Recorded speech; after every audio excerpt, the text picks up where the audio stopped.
From Hollywood, it's time now for... Johnny Dollar. George Reed here. Well, hi, George. Haven't heard from you in a long time. Skip the formalities, Johnny. I have a problem. You and everybody else. $25,000 problem, possibly $50,000. Double indemnity clause, huh? Right. Who's insured? Name is Mercedes Crabtree. Crabtree. Elderly woman, lives out in Montana. Uh-huh. And how long has the policy been in effect? Almost 30 years. And you're crying because you have to pay it off? Well, that's it, Johnny. We aren't sure. What? A few days ago, somebody took a shot at her. They missed.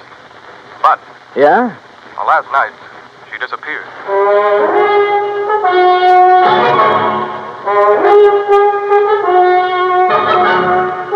Bob Bailey in the exciting adventures of the man with the action-packed expense account.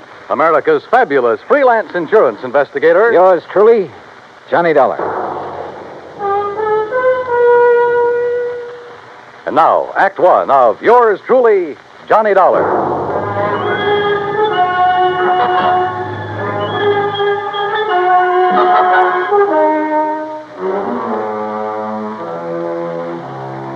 Expense account submitted by Special Investigator Johnny Dollar to Floyd's of England, American Branch Office, Hartford, Connecticut. Following is an account of expenses incurred during my investigation of the Silver Belle matter, spelled Belle. Expense account item 185 cents, taxi from my apartment to George Reed's office. He was on his feet waiting for me. His suit looked like he'd slept in it. Close the door, Johnny. Yeah, sure. Johnny, I'm not going to mince words with you. This one's important, not only to me, but to Floyd. Oh, how come? Because Mrs. Crabtree was one of our first American clients, and because Murdoch Morton sold her that policy. Murdoch Morton, who dat? My goodness, Johnny, Mr. Morton's the president of our company. You should know that by now. Oh, yeah, I suppose I should. Yes. Well, at the time Mr. Morton sold her the policy, he and Mrs. Crabtree became very close friends. And where was Mr. Crabtree while all this was going on? He'd been killed in an accident in his mine 6 months before. Johnny, you have a very suspicious... I know, George. Prettier people than you have told me. Yes. Well, anyway, since that time, Mr. Morton and Mrs. Crabtree have corresponded regularly. And when Mr. Morton heard that someone had taken a shot at her... Now, wait a minute, George. Mr. Morton's in London, right? Yes. Well, just how did he happen to hear about the shooting?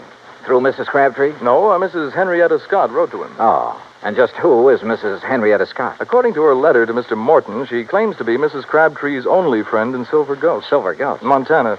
It's where Mrs. Crabtree's lived for over half a century, and it's where Mr. Morton wants you to go immediately. Oh.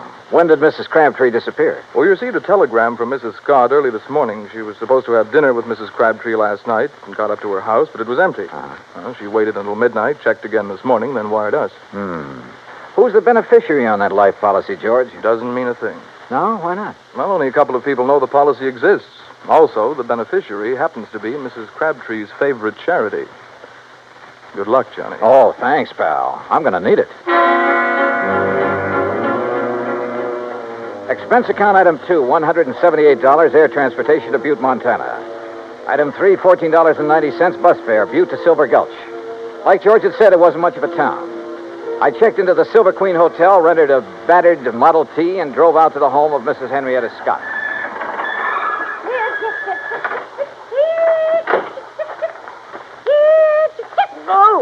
Oh, you startled me out of a day's growth. I'm sorry, Mrs. Scott? Yes. Oh, you must be from Grandma's trunk, yes. Beg your pardon? Grandma's trunk. They sent you, didn't they? Well, come along with me. It's in the house. Mrs. Scott, wait a minute. I'm afraid you've made a mistake. You mean you're not from Grandma's trunk? I don't even know Grandma. It's an antique shop in Butte. They said they'd send a man out to offer me a price for my hand-carved rosewood headboard. You're not him, huh? No. My name's Johnny Dollar. I'm an insurance investigator. Well, why didn't you say so right off? Come on inside. I suppose you're here about poor Mercedes Crabtree. God rest her soul. Yes, that's right. Is she still missing? Rest her soul. Sit down anywhere. Oh. No, not there. Well, settee. That's it. You comfortable now? Fine, thanks. The sheriff and a couple of men who work for Charlie Greenpaw were out looking for her most of yesterday. They're at it again today, but they won't find her. Leastwise alive. Well, can you think of anyone who might have reason to kill her? Well, now that's hard to say. Most people in this town right now, they ain't got no use for her. They say she's stopping progress. Now, just what do you mean by stopping progress? Well, Charlie Greenpaw's busy getting some of the old buildings fixed up so they're livable again. He's planning on turning the whole town into a tourist attraction. Uh-huh. Well, Mercedes, she won't hold still for it. She won't let him set foot on any of her land. Won't sell none of it, neither. Does she own very much of the property around here? Little more than half of Main Street. And the thing that Charlie wants most, the Silver Belle. The Silver Belle? Richest silver mine in Nevada. Leastways, it was once. George Crabtree discovered it. Yes, When the no. vein ran out, he was killed trying to find it again. After that, the mine was closed. Mrs. Scott. Of course, the town closed down when the mine did. Mrs. Scott, were you with Mrs. Crabtree the day someone tried to shoot her? No. She was walking up toward her mine, alone. Thought it was just a stray bullet. Just where is this mine? Oh, you can see it from the window right behind you. It's about halfway up the hill yonder. Here, you come over here and take... Well, I'll be first cousin to a stink bug. Why, what is it? Up there on that hill going toward the mine. It's Charlie Greenpaw and Slim Richards, the sheriff's deputy. Now, I wonder if they think she's down inside that mine. A few minutes later, I caught up with Greenpaw and Richards. They'd stopped near a large, newly painted no trespassing sign about 20 yards from the mine's entrance. I introduced myself. Mr. Dollar, you see that sign says no trespassing? Yeah? Well, folks around here take the signs Mrs. Crabtree had put up mighty seriously. That right, Slim? Sure is. You mean you're not going in there, Greenpaw? Well, now, we didn't say we weren't going in. We just thought we'd better consider it before we did anything hasty. But she could be dying in there. Providing she's in there. Right, Mr. Greenbaugh? That's right, Slim. Now, Dollar, you want to go on in? Why, there's nothing to stop you. No, sir. Not a thing. I left daylight behind as I followed the narrow tunnel deep into the side of the hill. About 50 yards down, the tunnel branched off in two different directions. I stopped for a moment, then took the one to the right. I hadn't gone 10 feet when it happened. Holy jump.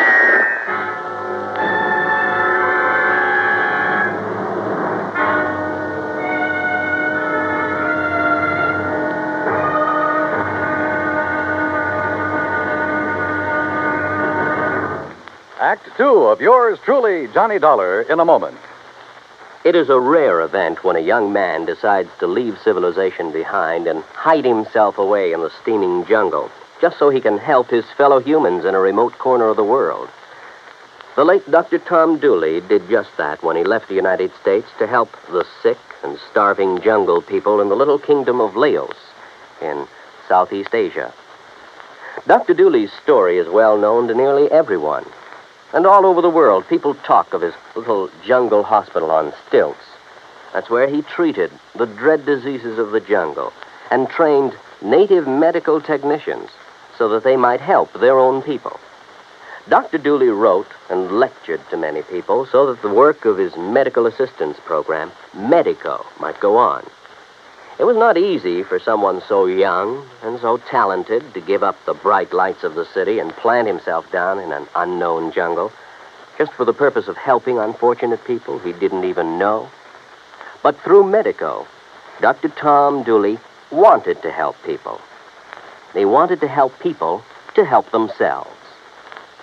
Today, the work of Medico is going forward in a number of countries besides Laos. Young men are being sent to the United States to be schooled in medicine with the idea of returning to their own countries to help their own people.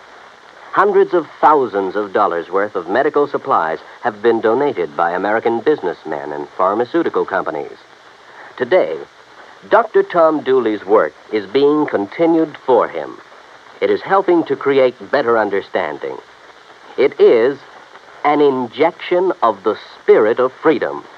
The right of all men everywhere. And now, Act two of yours truly, Johnny Dollar and the Silver Bell Matter.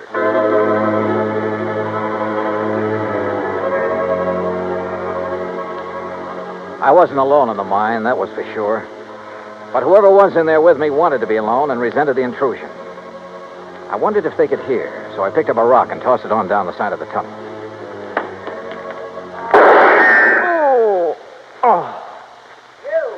You hurt bad, stranger?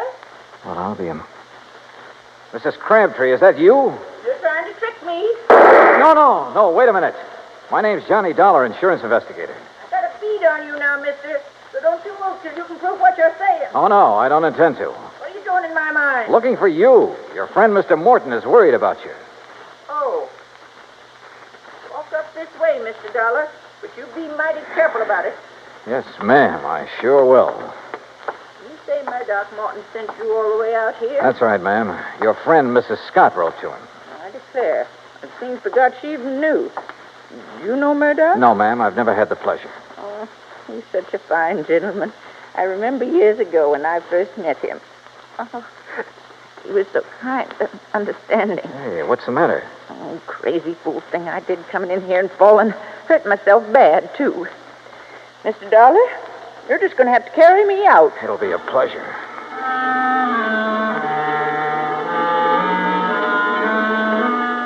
She couldn't have weighed more than 80 pounds, 6-shooter and all. I carried her out of the mine and down the hill to her cabin. I had just finished making her as comfortable as I could when Mrs. Scott arrived. Oh, dear. Oh, you poor old dear thing. You ever hear such sick garbage, Mr. Dollar? Woman, stop looking like you buried me yesterday and run and get the doctor to take care of my ankle. Your ankle? Well, what's the matter with it? Well, it's busted. Ooh. Now, why do you think Mr. Dollar had to carry me? Oh, dear. Is there a doctor in Silver Gulch? Doc Weaver, he's pretty old, Oh, but he he's... doctored me for almost 40 years. Go get him, Henrietta, before I get mad at you for tattling to Miss Morton. Yes, dear, yes. Yes, I'll do it. I'll do it right now. Now then, Mr. Dollar, you come over and sit by me. Keep company till the doc gets here. Yeah, sure. Hey, you really ought to rest. Why don't you start asking me questions, Mr. Dollar? You came all the way out here to do that, now, didn't you? Well, there are a few things I'm curious about. Like what? Now, for one thing, why you took those shots at me in the mine. What, you might be one of Charlie Greenpaw's friends. Oh, he's the man who's trying to buy your mine, isn't he? But I ain't going to sell it. No, sir. No matter how much he offers. You believe the mine could be worked again someday? Might be. Somebody could find the vein again. But that ain't why I won't sell. It's because my husband, he's buried in there, Mr. Dollar. Him and the others that were caught in that cave-in. Oh, I see. I've told them all. If they set one foot on my property, I'm going to shoot first and ask questions later. Aren't you afraid someone might shoot back one of these days? Oh, haven't so far. That's not what Mrs. Scott told us. I know what she told you, and she's mistaken. Why, that bullet missed me by a good 2 feet. You don't think it could have been a warning? No, I don't. People in these parts, if they wanted to frighten me, there are better ways of doing it than that. Well, if that's so, I sure hope they don't try any of them.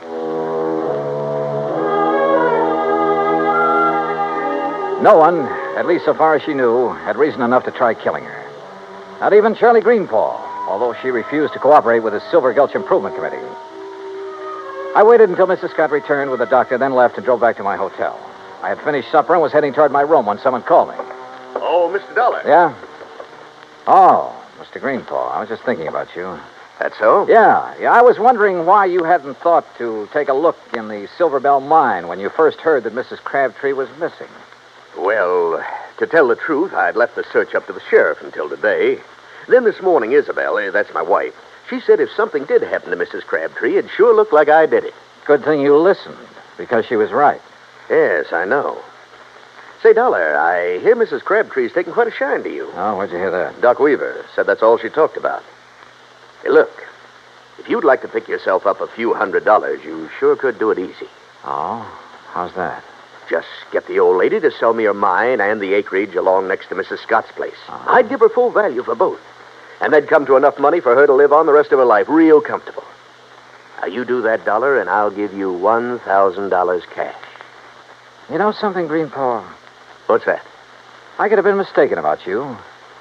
You want that mine and the land around it real bad, don't you? Sure. I spent a good deal of money fixing up the old buildings here in town. If I can get the Silver Bell and enough land out there to put a dude ranch on, why, this town will be able to make Virginia City look second-rate. Now, what do you say? I don't know. I'll relay your proposition to Mrs. Crabtree. The rest is... What's all the excitement out there? Oh, it sounds like... Miss Greenpaw! What is it, Slim? What's going on? Fire! Miss Crabtree's cabin. It's blazing like fury.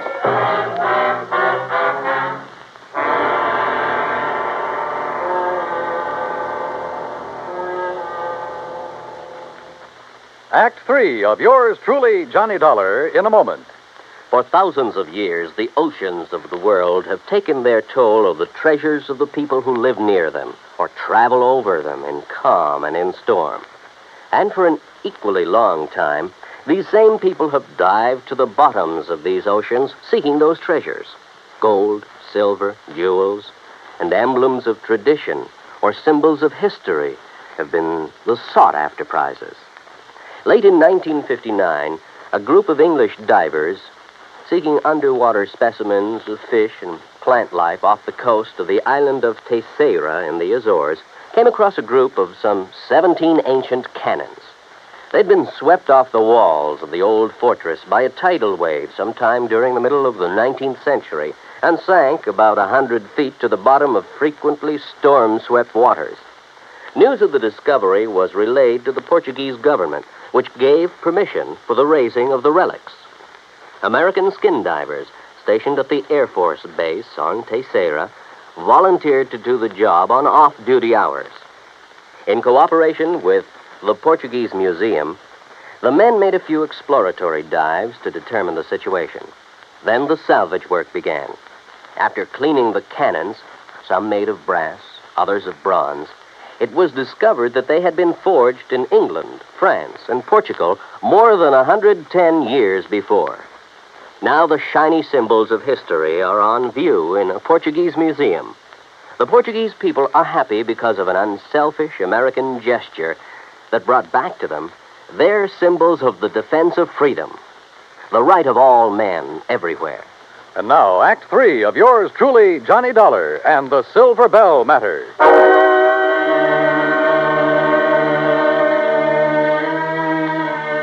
By the time we reached the cabin, it was all over. For a moment, I was afraid Mrs. Crabtree hadn't managed to escape. Then I saw her on the ground near the sheriff's car, wrapped in blankets. Hey, you! Get back over there! It's all right, Sheriff. This is Mr. Dollar. Oh, I heard you're in town, Mr. Dollar. This is Sheriff Wilkins, Johnny. Sheriff, do you have any idea how this fire started? Not yet, I don't. I asked her, but... I'd rather not talk about it now, Johnny. Maybe some other time. Whatever you say. She's pretty done in. Johnny? Yeah? You tell Mr. Greenpaw. Tell him I'll sell. Will you do that for me? Well, look, I'll talk to you about it in the morning. No. I want to sell now. Nothing to stay here for. Nothing. We'd better get her down to Mrs. Scott's place. Doc Weaver's given us some morphine. You go ahead, Sheriff. I'm going on back to town. Sure. See you later, Dollar. Oh, Mr. Dollar, is she going to be all right? Yeah, I think so. Greenpaw, do you have a map of this area, including all the land you're planning on buying? Not on me. It's down at the office. You want to see it tonight? Yeah, I sure do.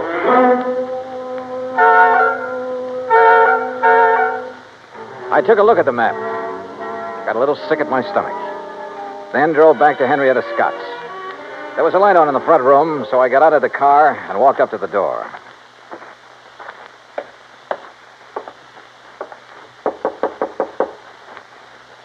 Yes, who is it? Johnny Dollar, Mrs. Scott. Oh? Well, isn't it a little late to come calling, Mr. Dollar? I mean, after all, Mrs. Crabtree is sleeping sound, and I'm all ready for bed. I want to see Mrs. Crabtree. I want you to wake her up. Well, I just couldn't do that. The doctor told me she should have as much sleep as she can get. Yeah, you took his orders a little too literally, Mrs. Scott. Why, whatever do you mean?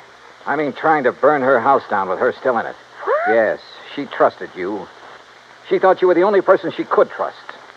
Then when she found out different, she decided to sell her land and get away from here. Why, that's a pack of the biggest lies I ever did hear. Now, what reason would I have for wanting to hurt the poor old dear? Money. Money? You own most of the land adjoining the Crabtree property, including that around the Silver Bell. Greenpaw wouldn't buy your land unless he could buy Mrs. Crabtree's. When she refused to sell, you decided to see that property changed hands the hard way. If that's so, why would I be so concerned about her? Now, why would I write Mr. Morton telling him she'd been shot at and then wiring when she disappeared? Why? To protect yourself. You purposely missed her that day. You had to set up your alibi. You've got no proof. No, you're right. I haven't. But Mrs. Crabtree has. She knows who and what started that fire in the cabin. Now, get out of my way. No. Oh. Mrs. Crabtree, Mrs. Crabtree. What is it? All right, Mr. Dollar. You move away from her. Not until I find Move out. away now, or I'll shoot. Oh, well, when you put it that way, Mrs. Scott, I'll have to. You were right about me missing her on purpose. Anybody's lived up here long as I have, they don't miss with a rifle good as this one. Mr. Dollar? Mr. Dollar, she started the fire. Mercedes, you shut up. You try and make me. Maybe I will, like I should have before. You see that... Oh, no, you don't. No. Give me that rifle, Eddie. No! Why? Why did you have to ruin it? Why? Somebody had to. You okay, Mrs. Crabtree? Yes. Did I do good getting her attention? You did just fine.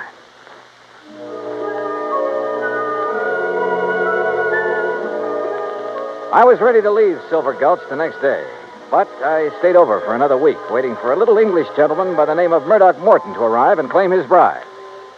Yeah, just about everybody in Montana came to Mrs. Crabtree, pardon me, Mrs. Morton's wedding. Everybody, that is, but her old friend, Mrs. Henrietta Scott.